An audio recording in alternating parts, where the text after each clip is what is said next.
What's up? What's up? What's up? Welcome to Second Chance Live series where we're all about moving and living and being powerfully in your second chance. You know what second chance is. It's your mistakes that you made. It's the failures you've had. It's the pain that you've been through. It's no matter how many times you get knocked down, you just get back up. That is your second chance. And many of you know, I've had a second chance in life, overcoming suicide attempts, pivoting from my career as an athlete to what I do today. And I'm excited to share with you my new friend, Forrest, who's a local Atlanta professional, man, one of Atlanta's finest. How you doing today, Forrest? I'm doing good. Great to be here, Daryl. Yeah, I tell you what, I'm excited. I haven't had somebody in your particular industry on here since I talked to Lamar Sally, who is also an award-winning, filmmaker and writer. His expertise is more on the writing end, and it seems like you got a lot on the production end. And so I'm really excited to be chatting with you today, man. Guys, you know what this is like. I'm gonna read his bio for you, and as I read his bio, what I want you to do is be thinking about your friends, your family, your social media stalkers, like who you can invite and share this information with. Forrest has agreed to give his time to us, and we just believe and only ask that you give that in return. So a rising tide raises all shift. As we give to one another, we all raise together. So I want to introduce you to Forrest. He is the CEO of One Vision Productions, an award-winning multimedia agency that is one of Atlanta's best and brightest companies to work for.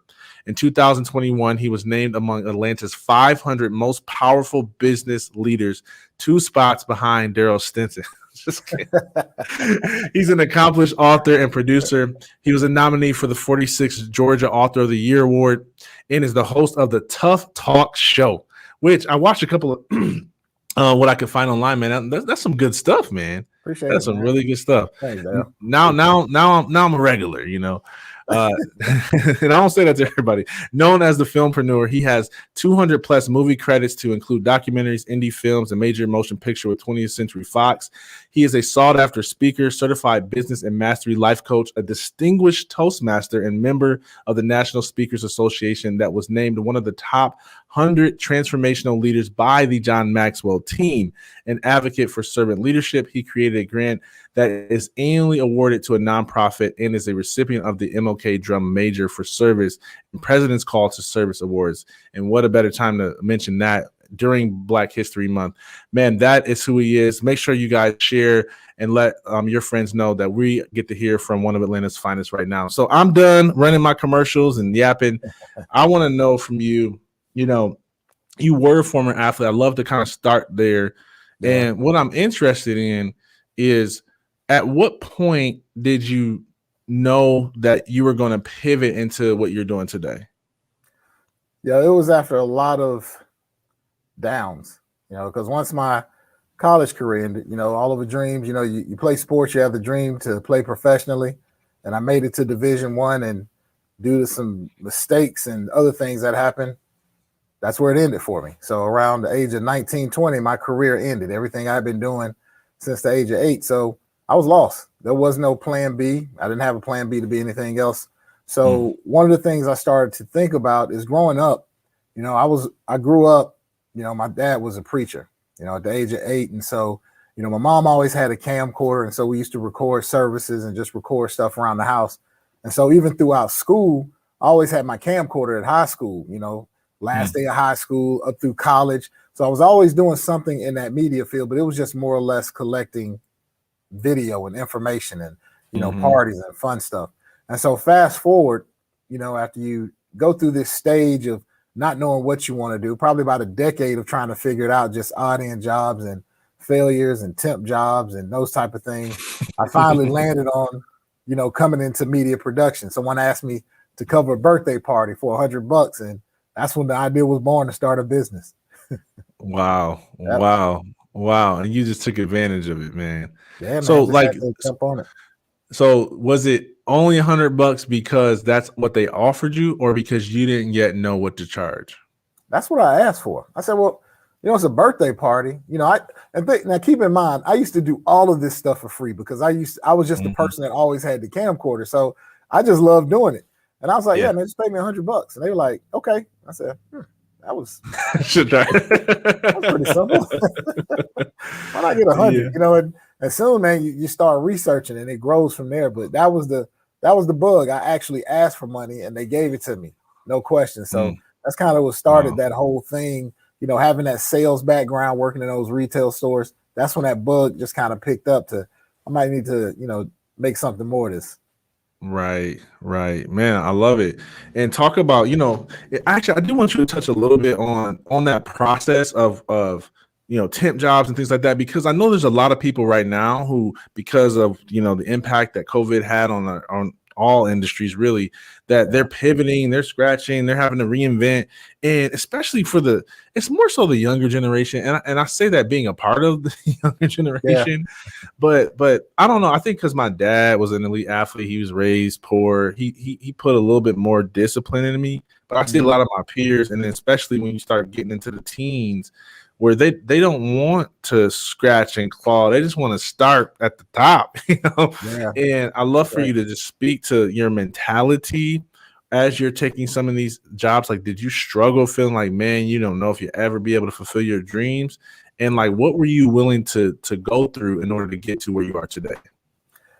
I mean, to be honest with you, it was a little bit of a different time, man. Over the past 2 decades, the world has taken a major shift. And so, you know, the concept of being a millionaire in the day wasn't a reality for us. You know, when we were when I was at that age of, you know, coming out of college, if I knew that I could, you know, maybe start a social media page and not have to work and do the grind, I probably would be just like this age now, because so many of these young kids have seen fast money happen, and it's not through an illegal way. And so that is a motivation to not have to do the daily grind, the 9 to 5. You know, you see people working like, oh, you know, it used to be a great thing to be an entrepreneur, but you're like, oh, you'll work more for yourself than anybody else. Some people are thinking, yeah, but I don't want to work hard to do it. You know, if I can go viral, because, you know, the thing is, if I start a page, I have good content and I have a lot of content, I'll go viral eventually. And once it happens, it's going to be easy money. But I think with anything, you just have to have a work ethic. And this is probably coming from a background of playing sports and actually being an elite athlete at one time. You always had to work hard. You know, you were never satisfied with just being good or trying to be great. You know, there was always that self-competition against you. You know, it was always, I'm competing against myself to be the best version that I can be. So no matter who I come against, no matter who I face, I know that I'll be at the top of my game. So that carried over into how I handle business. You know, I'm not competing against the next production company or the next new business owner, because they have their own style. They have their strengths. They have their weaknesses. I just have to hone in on mine, make sure that mine are that, you know, I have backups for my weaknesses, make sure I know how to, you know, circumvent those issues and be strong and great at what I do, because that's the thing that actually gives me my face and allows me to have success in my lane. I love it, man. I love it. And, you know, you talked about, you know, transferable skills, what we call it, and what has made you successful as an athlete has translated into your career and your life after sports. What are some other soft skills or characteristics that you think you brought from your athletic experience that helped you to be successful? I mean, just working on the team in general. You know, you have to learn to communicate. You know, there is, like coaches say always, there's no I in team, you know, but but at the end of the day, you have to learn. That's basically just saying, listen, you have to learn how to communicate with people. And that's the biggest thing. Even, you know, as an entrepreneur, you're going to have more bosses than you ever would if you just worked a job, because every person that is contracted our company, they become your boss because they're paying you.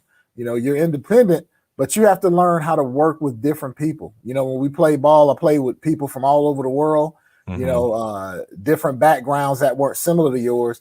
And something about that, you had to learn how to communicate, even though people had these differences in background. So, you know, that's helped me. That's transferred, you know, to now that I work with different agencies, you know, working in corporation or working with entertainment entities. Sometimes they have different ways of doing things. And, you know, you just have to be pliable to not be so rigid in how you do things to the point that you can't adapt a little bit. So, you know, for me, it's learn to be adaptable and learn how to work outside of just my personal norm. That's good, man. That's good. You know, I found that, like, I was so grateful to have had my athletic experience, although, because you read my book, it was hard, Yeah. but I would not be who I am today if it wasn't for what sports taught me. And one of the things that I use a lot, and I don't even know if I put it in the book, that was, the hardest thing about me, and I don't know if this was true for you when you wrote some of your material, is like just putting out there, because to me, by the time I finished it and got ready to send it back to the editor, I was always learning. And so I was like, dang, I learned something else. I want to put this in there. I want to put that in there. And so it was so hard. But one of the things was reflection and looking at my productivity for the day, or a project I did, or an event that I hosted, or a speech that I gave, and reflecting, watching the film and being able to make improvements because I was able to receive constructive criticism. And like, and I remember like being in the corporate world, people being so timid to just like give you feedback. Yeah.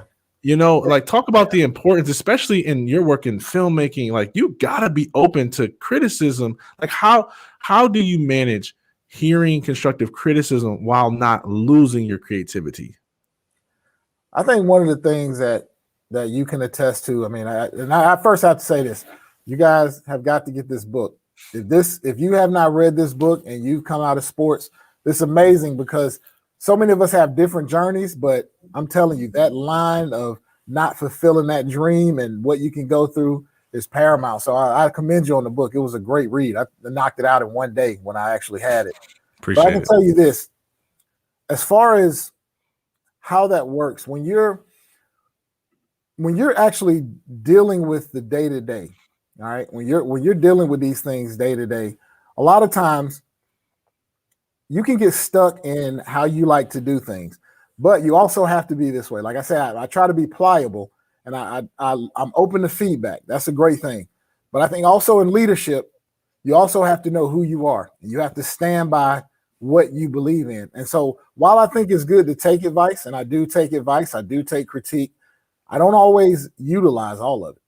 I utilize what I feel is necessary if I think it'll make a difference, because some stuff is subjective advice. It doesn't necessarily change the outcome. It's just a person's opinion versus yours. So I've learned to be able to, filter advice and go, you know what, Forrest, I think that's great. Or Forrest, maybe you're just being stubborn. And sometimes you have to be okay with that. Because in this lane, you have to be okay with sinking or swimming or doing it your way. And I think that's the part that gives us each our individual creativity, is you have to be a person that can take advice, listen, utilize what you're going to use and what you're not going to use, just make your decisions. So I don't always think it's about taking advice and using it.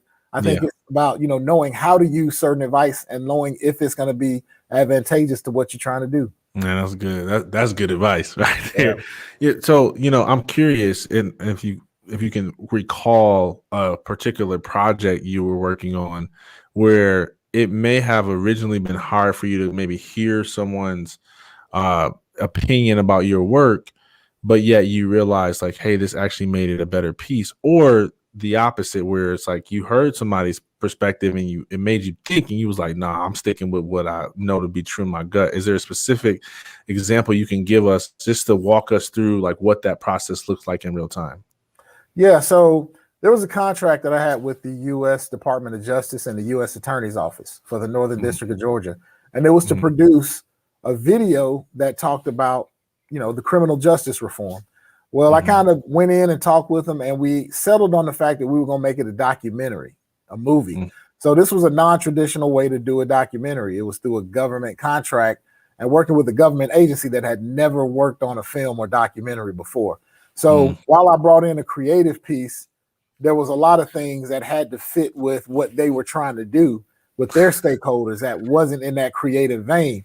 So you can imagine my meeting was with the U.S. attorney, attorneys and other people in that office that were thinking more along just the lines of their initiatives and their programs and those type of things. And so I'm trying to talk creativity and, I think this would be great for the project. And, and so it came down to a point where I had to take a lot of losses on concepts, stuff that didn't necessarily make or break the project. And I said, you know what is it going to be? Because as a director and co-producer, what is it going to be that I really want to get across as a filmmaker? And what is it that I don't necessarily need to worry myself with. And so this is the concept of an actual paid project, not an independent film where you're financing all, but where an organization is paying you to produce something. And so you have to know how to give them what they want and also figure out how to curtail your personal things, because a lot of artists will say things like, I'm sensitive about my stuff, right? But you have to get out of that artist mode and become a business person. And so you're in that film arena where you're creative, but you also have to recognize this is a business. There has to be an ROI, a return on that investment that they put in. So for me, that was the most challenging, but the most rewarding project, because it was really received. Arthur Blank donated thousands of dollars to the project, and it was actually screened throughout the country and sent to every U.S. attorney's office in the nation. So that was a project that worked out really well for me, but it was one of those that you had to balance the creative and the business of working to put that together. I love it, because that is a transferable thing from sports too, and that was the thing where I learned that a lot of people forget about the end vision. When you're an athlete, you don't care whose fault it is. You don't care who got to fix what. That's right. It's about winning the game. And that's what I hear in your mentality is, man, I'm thinking with my business mind, what's the objective here? And can I compromise or sacrifice or adjust or just let it go in order to push the initiative forward, man? I think that's a phenomenal story. Yeah. I'd love for you to get into, one of the things that I'm very passionate about, and I can tell you are too, just by how you carry yourself, is legacy. And you've accomplished a lot in your life. What do you want your legacy to be? I want my legacy to be, here's a guy who didn't accept limitations. He pushed the boundaries. He's not a person that felt as if he couldn't accomplish something. The only way he would feel that way is if he tried it and then failed and tried again, of course, and continued to fail until he finally said, you know what, we'll take a rest on that one. I mean, that's the legacy I want. To just, if you feel that you can do something or you feel you want to be something, do it. Reinvent yourself. I've had to reinvent myself. I wasn't always a person that had priorities, outside of sports. Once it ended in sports, I lost myself in the partying and having fun. You understand those type of things, and you lose sight of, what are you really trying to do? So some things happened in my life, and now I realize, having children, I have 3 girls, that I want to leave a legacy for them to know that whatever it is they want to accomplish, they can do it. And no matter how much they fail, just continue, get back up, keep going. I love it, man. And from one girl dad to another, man, I'll keep you in my prayers. Right, man. I'm praying for you too, man. Oh, man. Oh, boy, 3 girls. Yeah, I know, man. It's tough. And right now, I've got 2 sisters living with me, and so, man, I'm outnumbered 6-1. So right. It's rough. I watched the Super Bowl yesterday. I got to watch the Super Bowl, but it's been months. I got to watch some sports. How we used to say, man, you taking L's. You just have to take L's. Taking L's. I did. But they take good care of me too. It's pros that come with it for sure. That's right. Man, how do you decide what gets your attention? And I'm asking this question a little selfishly. I was actually just having this conversation with one of my mentors. I've got so many ideas. Yeah. Like I just want to, and it feels like the moment I conceive it, I need to achieve it. Like I need to go, but that creates distraction. So I'm wondering, what's your process for being a creative guy? I know you get ideas all the time. For being a person of success, I know you get approached with projects all the time. How do you decide what gets your attention? I put them in categories like short-term and long-term goals. Something that I know is going to probably take more of an investment. And I'll look at something and I'll say, okay, what's the end game for that? Because I have an end game, but I'm like, okay, this concept, what is the end game with this? And then I may filter that out and say, you know what, that's a great idea, but right now it won't help me accomplish what I'm trying to get. So I'm going to attack the ones that have a short-term goal, and I'll start on these tentatively. So for me, I like to make short-term goals that I can achieve within a small period of time, 1 to 2, 3 months. And I'll tell you, that's something that came from sports. I mean, there's so many things that drive how you are in sports that I've learned to acknowledge it and to accept that's how I am. You know, I'm more competitive in business than the average person, but I can't help that. That's just how I'm wired. So it's not that I'm competing with somebody, but I'm just wired to go hard to the paint or go home. So a lot of times I'll achieve something a lot faster. I'm like, man, like, you know, and people will think you're going after this, but you know, is that realistic? And then you achieve it. You're like, yeah, because I mapped it out. I knew how to get there, because it's almost like when we used to have workout drills, you map out the exercises, you know, you can measure this vertical or measure the size or what happened, you know, in this short period of time. So, you know, I do that in business and it works for me, you know, and I think that's because my background, I'm wired different than maybe someone who didn't have that background. They were more, you know, more sensible, you know, we got to have this plan. I make 1 month plans. Like every month I have a laundry list of things that I need to accomplish. And my wife is like, it's like, I don't know where you're getting this from. And I'm like, well, this is just how I have to work, you know, because for me, if I'm idle, I feel like I'm not doing anything. And that's something I've had to grow with, you know, especially after you can delegate more. But overall, that's just how I work. That's how I've always achieved goals. Yeah. Any of my previous coworkers, I hope you hear that. Tell me I was crazy, man. I'm too driven. I said, I can't help it. I don't know how else to be, man. You know, and I think, you know, you do have to consider your team as well. And there's a development aspect as well.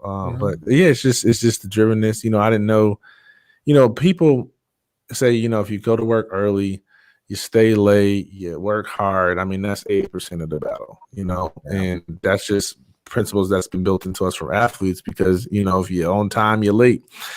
So, you know, or you got to run and do some squats or something, man. Oh man, there's I want to kind of start to land this plane here.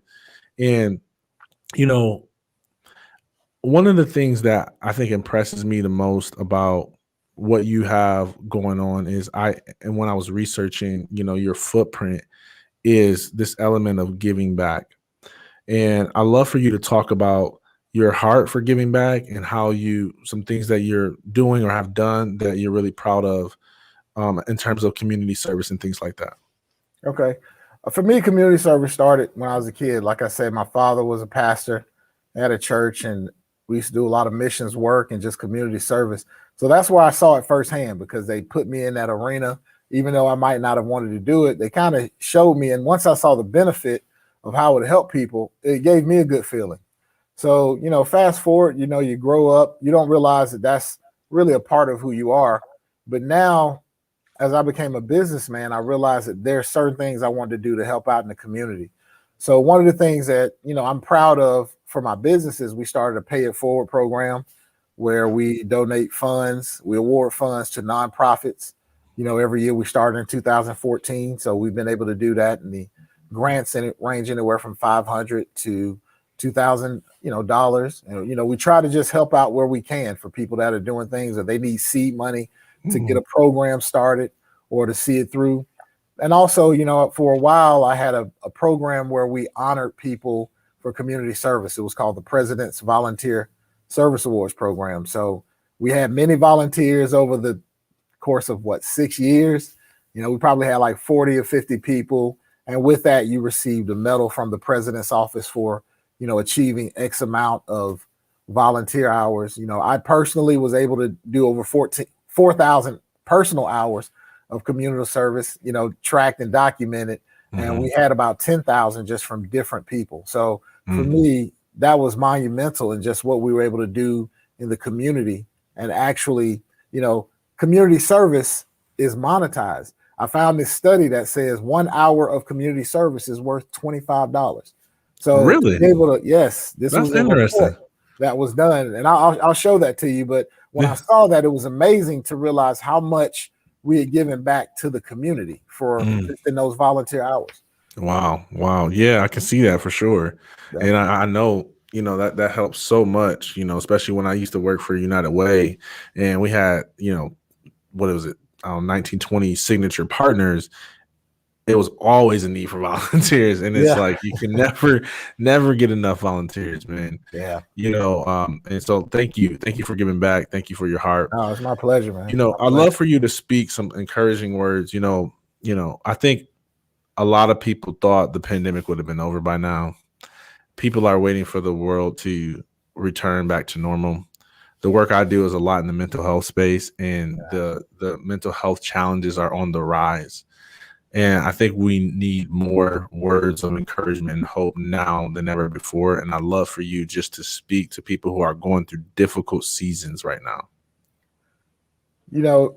I recognize that this is more difficult for a lot of people. For some people, it's not as difficult. They may not face the hardships. Some it is. For me, this has been a time to spend with my family, get to know my family better. But if that situation isn't the same for you, this is a place where you can finally, get down and develop a relationship with God, with Christ, spend more time praying, and just see how the Lord can direct your life. Because I want to be honest with you, this isn't something that we're accustomed to. We're going to be different, and I think we should adjust to that change. But I think in this time, this is a time that you can, number one, develop yourself, develop your spiritual self just as well as your physical. Some people can get in shape. Some people will gain more weight. But, in this, try to find something to help you in your spiritual, your mental, and your physical. Try to focus on all three, whatever that is for you. But be encouraged that this will end. Just as soon as winter comes, so will summer. So it won't last forever. Just be encouraged to keep going and don't give up.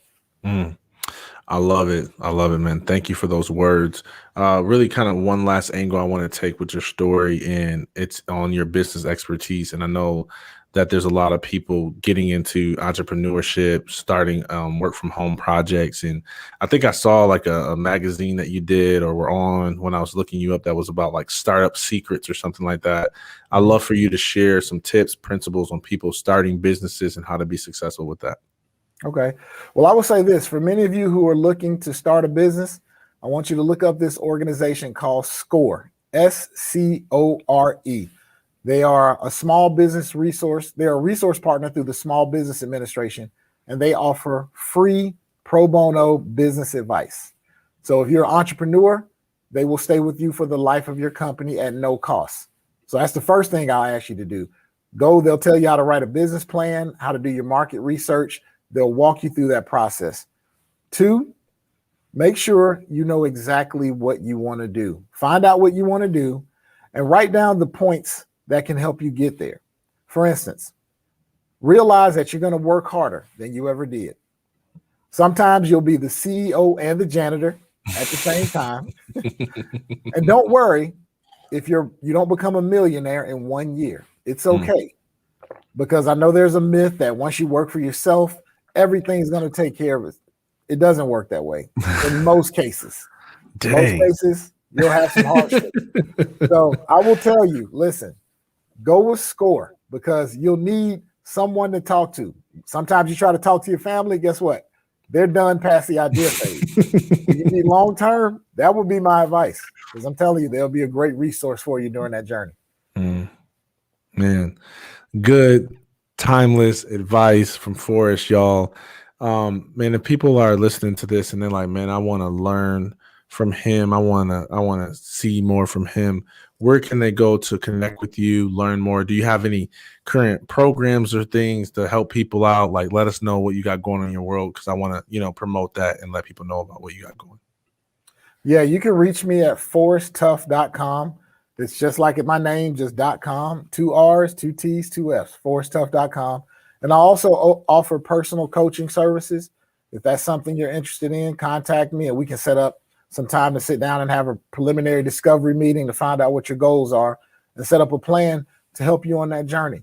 And I also advise any of you, if you want to just find out what to do, go to SCORE to learn more because I'm an advocate for helping people, monetize the things that we need. And right now in this economy, that's one of the biggest things is sometimes the money isn't coming. So while I'm in the business of making profit, I do feel like you can help people and still make a profit. So, any way that I can help you to get on your feet And then if we can do business, let's make it happen. I love it. I love it. Make sure you guys head over to forresttuff.com. I'll make sure that we'll drop this link in the replay and all the notes and everything so that you guys can have access to that. Forrest, one of the things that I love to end the episode sometimes this way is by an exercise. And I want you to pretend we are at the Georgia Dome, stadium full of people, and the keynote speaker for today is Forrest Tuff, and you've got 2 to 3 minutes to say whatever is on your heart. The world is tuned in, listening via online, and the floor is yours. What do you say? First of all, I want to thank each and every one of you for coming out. I know it's been hard in 2020, but now it's 2021 and things will change. I want you to remember these 3 words. This one word, 3 letters. Win. W-I-N. These 3 letters can help change your life and help you to accept your new reality. So W, what is that thing? First of all, you have to welcome change. You have to realize the world is different. It's not the same. And once you accept the fact that things have changed, you begin to get your mindset on the best way to circumvent the problems and begin to look for solutions. Secondly, invest in yourself, whether that's spending time with your family, spending time with your loved ones, spiritually developing yourself, or just getting in better shape. Find the time to do something that benefits you. Go read that book that you want to do, or go start that garden, or just pick up your kid, hug them, and tell them you love them every day. But whatever you do, make sure you invest in yourself and your loved ones. And the final point that I want you to remember before you leave today is never give up. Always remember that there is a better day around the corner. When things seem the hardest, that's fine. Tuck your head in, take it, and wake up and keep going. And just remember, if you continue to do this, you will win. I love it. I love it. I love it. And you went full Toastmaster on us, man. That was the distinguished award, right? That's where it came from, man. He went I love it, man. I appreciate your time today, guys. Make sure you go shower with love. If you're watching the replay, please do us a favor. Make sure you still share on your social media sites. Continue to spread this word. We get majority of our traffic for people like you who are tuning in and watching the replay and sharing with us. So thank you so much for the engagement. If there's anything we can do for you as an organization, as Second Chance Athletes, don't hesitate to reach out. We are for you. Always remember that no matter how hard it gets, no matter the mistakes you made, that life has a way of awarding us second chances, and second chances exist so we can finish strong. So finish strong, my friend. Forrest, thank you again for your time.